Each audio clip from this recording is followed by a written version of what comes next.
Welcome back to WSAV News 3 today at 11.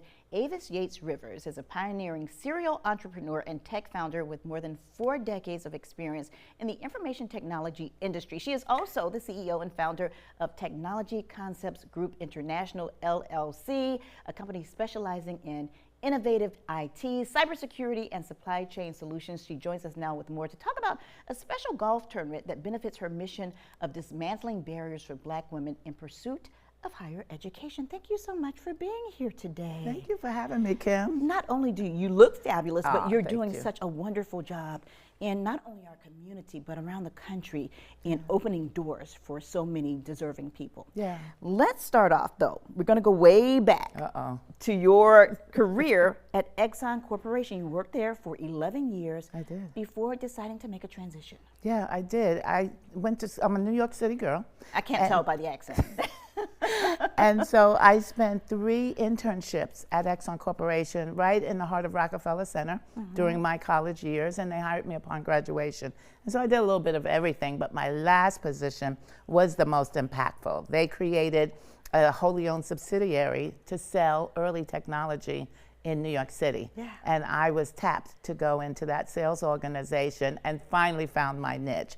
I love people, I love talking, and I love technology. And so I was very successful in selling that early, pre-PC technology on Wall Street. And I think I had an advantage in that I was young, I was Black, I was female, I was selling technology for a company called Exxon. Yeah, that Exxon Corporation. Yeah. They didn't know what to make of me. And so they invited me in out of curiosity, and that's all it took. Yeah. Invite me in. Yeah, just open the door. Open the door. And that's all we ask, is that you open the door. And that's the thing. Oftentimes we see people who make it, and all we ask is our responsibility to reach back and pull someone else up. And you're trying to pull so many up through your foundation. Tell us about it. The TCGI Foundation I founded because for the first time as an employer, I lost 2 individuals to cancer, like just 18 months apart. And so I wanted to continue their legacy. I created scholarships in their name each, Donna Colbert and John Fitzpatrick. And so I created the foundation as a nonprofit so that we can raise funds and to give those scholarships out to young, deserving, brilliant young Black women that I see myself in, who did not have all of the resources to attend college. Like me, I started in community college. It was that or nothing at all. I'm a product of New York City public school system, but mostly a product of the New York City library system, where I learned to read, and despite our humble beginnings, I was able to see myself beyond my actual surroundings. And so, as the only Black woman in tech in many of the rooms over the last few decades, I just needed to make sure that I wasn't the only one going forward. Yeah, because all anyone needs is a chance and a cheerleader. That's right. And you are both to them. So far, to date, the foundation has bestowed $10,000 scholarships annually to deserving students entering the IT, computer science, and engineering fields, but there's more. Yeah. There's more to it. In 2026, you helped invest $150,000 over the last 5 years. That's right. This will be our 5th year doing this. And as an avid golfer, I decided that what better way to raise funds than with a golf outing. And so I moved down here 8 years ago with my husband because I am an avid golfer, and I decided to come to Golf Mecca. And so this is the first year that we are supporting the local area. Yes. With our foundations and our $10,000 scholarships. We have identified 4 brilliant young women. Several are already in college studying tech, and it's the T and the E in STEM. Yes. That's where our underrepresentation lives. And we have one that is already in school. And so we're just delighted to honor them, become their people, give them access to other business owners and other people that they may be aspiring to become like. And so I was given that chance time and time again. I failed the empathy portion of the standardized test that determined my probability of success as a salesperson. Yeah. Empathy. I knew what the word meant, but I didn't know how to apply it in a sales opportunity. And so the manager of the Midtown branch gave me a chance. He said, I'll take a chance on her. I was supposed to be passed over. I was Rookie of the Year. so much for standardized tests, right? They don't really test for our experiences, our approaches to problem solving, which is what drives innovation. So the big why that I'm doing this is because we need to continue to be the forerunner in the world for innovation. And having a diverse set of voices at the design table helps to drive innovation, different ways of solving problems. I love that. So we have less than 30 seconds left. We want people to know if they can still sign up, if you still need sponsors, and we'll tell them about the event details in just a few. Okay. So do you still need sponsors? I absolutely still need sponsors, but mostly golfers. Come on, golfers. And you don't have to know how to golf either, No, right? you don't. No, you don't. It's a scramble. It's a scramble. Just hold the club. Okay. But May 4th, Savannah Harbor Golf Club will be there, 8:30. Please join us. We could use your support. All right, and here's the information on your screen to register for any of Technology Concepts Group International Foundation's events next week, because you have several. Yes. You can scan the QR code you see there right on your screen. There's a golf tournament on Monday and leadership sessions all day Tuesday and on Wednesday morning. Avis, thank you so much for joining us today. Thank you, Kim. You can find more information and see this interview again anytime by going to our website, wsav.com/community corner. Right now, it's time to look at our forecast, and Hannah Evans, by Monday, we're hoping that all of this rain is out of the way. Yes, indeed. Thank you. Yes, Kim, it will be. I was already telling Miss Avis before my forecast that we were all going to be all set for Sunday and Monday. But look at our view right now. Here's our Savannah cam overlooking Tybee Island. Lots of showers out there. We will continue to see the scattered rain and shower chance over the next few hours and even for the rest of the day. So that's going to keep us on the cooler side today as we're tracking clouds. There's a higher humidity though, but we'll just see 69 degrees in Savannah right now, 68 degrees in Glenville. And then here's a look at our Viper radar. Not too much green, but we are definitely starting to see those scattered showers picking up, especially now off of Tybee Island. We did see a heavy rain band move off there. We are tracking bands of heavy rain up towards Garden City, Port Wentworth, Glasgow Landing as well, and then even a few showers up towards Port Royal and then up towards Hilton Head. So just have that umbrella and the rain jacket handy with you just in case today, as we are still tracking some moisture from the system.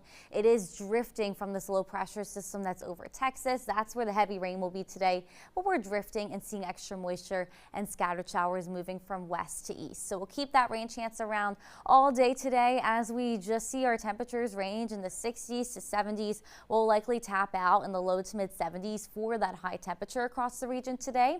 But this front is going to approach us tomorrow. So we are going to be seeing a bulk of that heavy rain move in for tomorrow. So tracking all this out for Saturday, we'll continue to see our scattered shower chance all the way through tomorrow morning.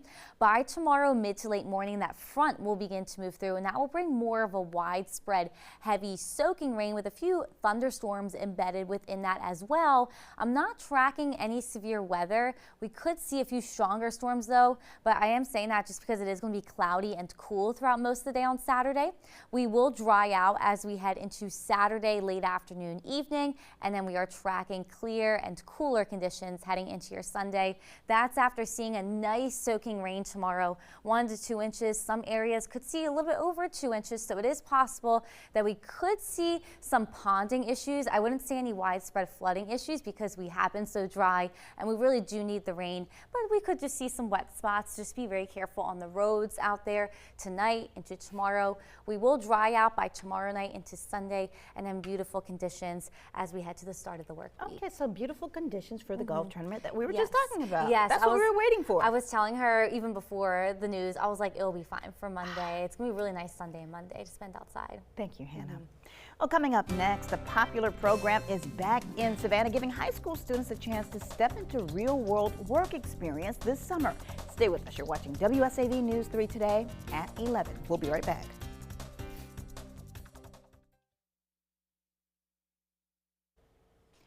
Welcome back to WSAV News 3 today at 11. High school students across Chatham County will soon get a chance to step into the professional world this summer. City and county leaders are reviving the Summer 500 program, and as WSAV's Jillian Cole shows us, they're connecting rising juniors and seniors with paid internships while helping boost the local workforce. We have to have qualified, prepared young people to be able to take our place. And I just don't believe we have to import them from all over the world. We can raise them here. Savannah Summer 500 is connecting rising 11th and 12th grade students with paid internship opportunities around the county, helping businesses in the search for employees while also building career skills in students before graduation. It's true that giving our teams a job will help keep them out of trouble, but Summer 500 is so much more than that. It gives our students a reason to dream and to dream big. The program, which had major success from 2016 to 2020, will start again on May 27th with a pre-employment training. Then students will head into their 4 to 6 week-long internships learning soft skills and professionalism. One graduate of the program, Ty Guyton, who now works for the only locally owned bank in Savannah, Carver State Bank, says he gained experience the classroom couldn't provide him. I worked at Savannah International Airport, and that's where I really truly learned that in Savannah, you truly never meet a stranger. And I took that with me everywhere I went. I learned how to network. I learned how to walk in the room with confidence. I learned how to speak well, and I took that with me. While another graduate said the program began as a summer job, but has made a lasting impression on his career. I interviewed with Savannah Riverboat Cruises and got the opportunity of my lifetime. They gave me an opportunity to work in a ticket office because I told them I was not a very social person and I wanted to work on my social skills. I met people from all different walks of life, ethnicities, cultures, and countries as well.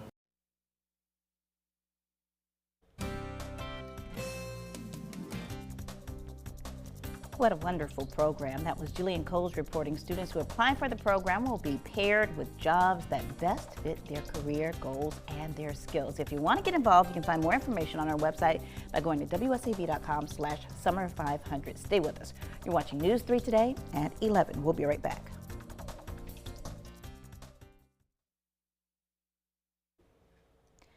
Welcome back to News 3 Today at 11. WSAV is your local election headquarters. Early voting continues around Georgia ahead of the May 19th general primary. This weekend, several locations in Chatham County will be open for you to conveniently cast your ballot if you have not had time to do so during the week. Tomorrow, 3 locations will be open for Chatham County voters from 9 until 5. These include the voter registration annex on Eisenhower Drive, mosquito control on Billy Hare Drive, and Islands Library on Whitmarsh Island. Then on Sunday, the voter registration office on Eisenhower Drive will reopen from 9 until 5. Now, if you're not able to make it out this weekend, these same times and locations will apply for next weekend, May 9th and 10th. The early voting process continues until Friday, May 15th. You can find more information on the candidates ahead of this month's primary in Georgia and South Carolina's primary next month on our website by visiting wsav.com/electionhq. Coming up next in our Community Corner, a preview of Spectra Choir's concert this weekend inspired by the 688. Stay with us. You're watching WSAV News 3 Today at 11. We'll be right back.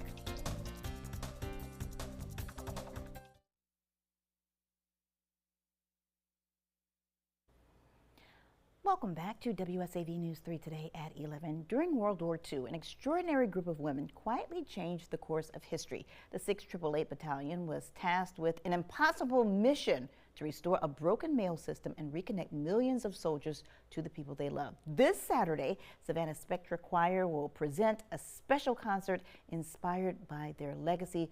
Tegan Miller, founding artistic director of Spectra Choir, joins us now with more. Thank you so much for being here. I am so excited about this concert. I'm so excited too. Thanks for having me, Kim. Oh, I'm so glad to have you here.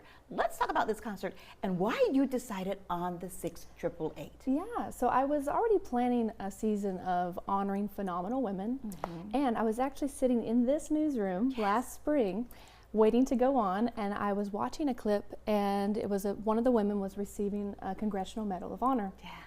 And I was like, that's it. I want to honor this battalion, the 688. I had seen the movie, which is on Netflix if anybody wants to watch it, and it's phenomenal. It is. And I was so inspired by their story, and not just what they did for the people and for soldiers and their loved ones back home, connecting them, reconnecting them, but also just how they came together and created this beautiful sisterhood and community and supported one another. It's just, the hallmarks of true matriarch leadership. Yeah, all this through insurmountable odds. And the person you're talking about is Dr. Karen Jordan. She is the daughter of Dr. Annie B. Jordan, who passed away several years ago, but she was from Savannah, had lived here for more than 60 years. Wow. But there's also another Savannah connection in Lieutenant Colonel Charity Adams. Yes, and she's from Georgia. She's from Georgia. Yes, and talk about true matriarch leadership. She stood in the face of adversity, and no matter what, she never went against protocol. She maintained professionalism, and she stood up for her troops. Yeah, and she also, after the military, came to, back then, Georgia State College, Savannah State University, as a professor, assistant professor of education. So much history there. So when people attend this concert, what can we expect? Because we're thinking 688, World War II. Right. Yeah, so I just took the story and was really inspired by what they did for us and for humanity, but also just how they treated each other.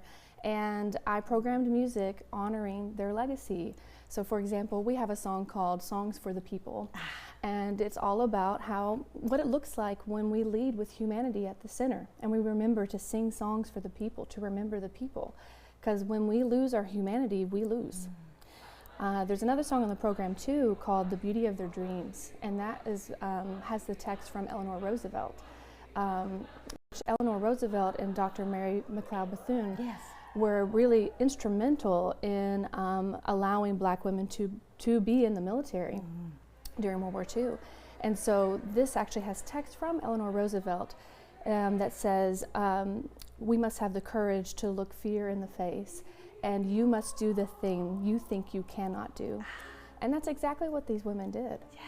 So we're taking a look at some video of one of your performances. For those who don't know, what is Spectra Choir? What are you all about? Yeah, so Spectra Choir is a feminist treble choir, treble meaning higher voices, sopranos and altos.